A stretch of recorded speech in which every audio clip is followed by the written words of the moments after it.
dimanche dernier, donc, Dorian Louvet est entré dans l'histoire du sport mondial.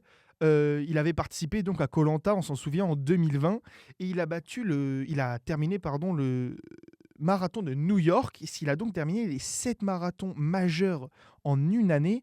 Donc pour rappel, les 7 marathons majeurs, ce sont donc Tokyo, Boston, Londres, Sydney, Berlin, Chicago et donc New York. Et donc le record, ce n'est pas donc de terminer les 7 marathons, mais plutôt la moyenne de temps dans lequel il l'a fait. Il termine donc ces 7 marathons avec une moyenne de temps de 2h27 et 53 secondes. Ce qui est donc, il bat le dernier record pardon, de 4 minutes, ce qui est quand même honorable. Dorian Louvet, qu'on a récemment entendu notamment au micro de Zach Anani dans son émission Zach en roue libre, il expliquait son souhait à la base de découvrir le monde et les différentes cultures à travers sa passion qui est donc la course à pied. Il était déjà créateur de contenu sur ce sujet-là à l'époque et donc il a créé ce concept Miles of Discovery. Cet exploit, il est tout simplement exceptionnel, mais pour autant, il s'en vante pas du tout, le Français.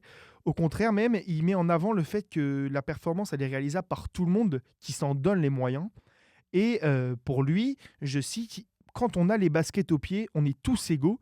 Il déclarait donc ça au micro de Zach Nani, toujours dans l'émission. Cependant, l'exploit, il reste, beaucoup critiqué, notamment sur les réseaux sociaux, comme souvent. Notamment à cause de l'impact environnemental de son projet. On parle pas forcément du fait de courir, qui n'a pas un impact environnemental, désastreux, mais plutôt des allers-retours en avion. À savoir un vol pardon, Paris-New York, c'est en moyenne 1,7 à 2 tonnes de CO2 par passager. Donc on estime à peu près son projet à une émission de CO2 de 25 tonnes, ce qui est quand même énorme.